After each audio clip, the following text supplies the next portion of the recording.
The saying a man's home is his castle means that only your own home is seen as a sign of economic success. This is especially true in countries like the United States, where owning a home is an important part of the American dream. This idea that anyone can achieve prosperity if they work hard. In many developed countries, people have always been taught that the best thing they can do with their money is buy a house, which is why there is constant pressure to get on the ladder. Housing, which basically means buying a first house in the hope that over time you can sell it and buy a better or bigger one. An example of this pressure is that in many parts of the world, such as the United Kingdom, people are constantly looking for a way to putting a foot on the ladder means acquiring your first home. Home buying assistance programs emerged to facilitate this process for people who otherwise could not afford it. But why is it assumed that owning your own home is such a good thing? Many times people don't even question it because it is an idea that has been prompted for a long time. However, this obsession with home ownership has caused problems. A good example of the problems that the real estate market can cause was the financial crisis of 2008. At that time, the market was distorted, meaning that house prices were artificially inflated. Banks offered loans to people who did not they could easily pay them, which made many people buy houses that they really couldn't afford. And the end, when these people stopped being able to pay their mortgages, the banks were left with many empty houses and housing price plummeted, causing economic disaster that affected everything that's financial system. On the other hand, there are places like Switzerland where the majority of people that not have their own home but rather rent in the city like Zurich. There are people who have lived rented for many years and feel comfortable with this option despite having been there for decades. In the country, they do not see the need to buy a house since they consider the place where they live their home, even if it is rented. These people are satisfied with their situation and do not feel the pressure to become owners since renting provides them with the stability and comfort that they need. Switzerland, with a very strong economy, is considered the fifth country with the higher quality of life in the world, but obtaining your own home is increasingly difficult.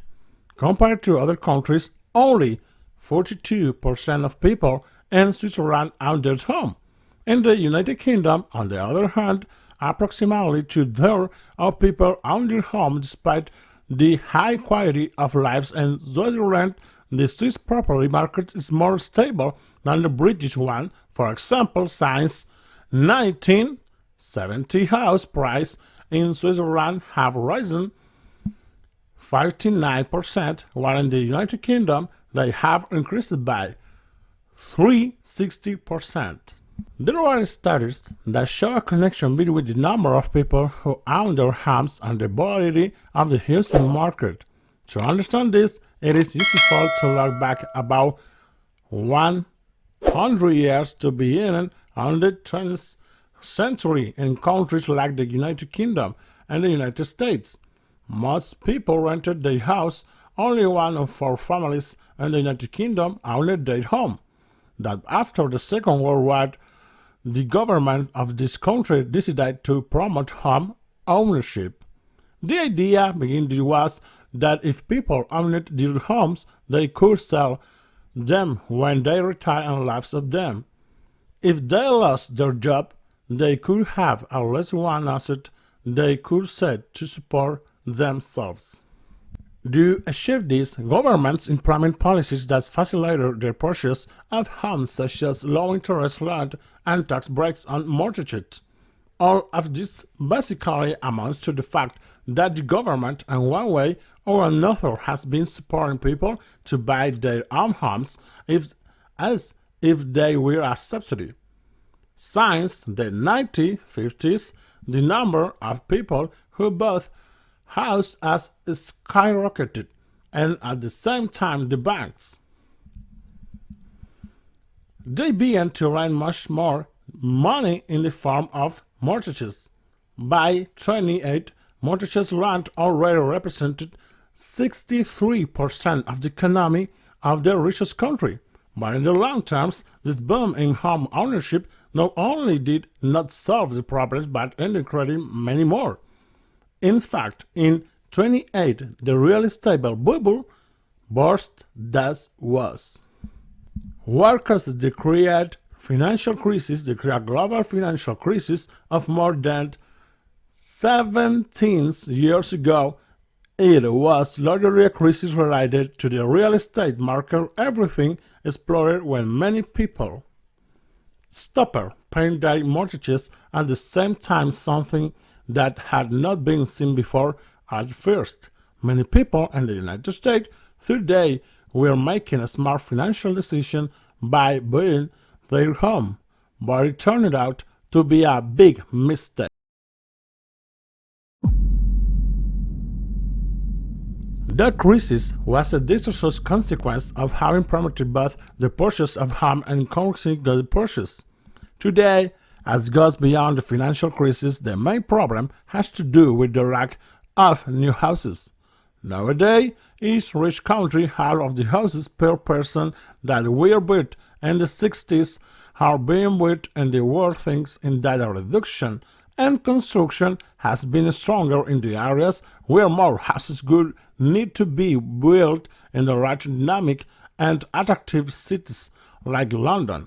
Many people feel that natural desire to have something of their own, to buy a house to call their own, but once they bought their house, it is common to oppose more housing being built in their neighborhood because they want to protect the value of their property. This has been studied.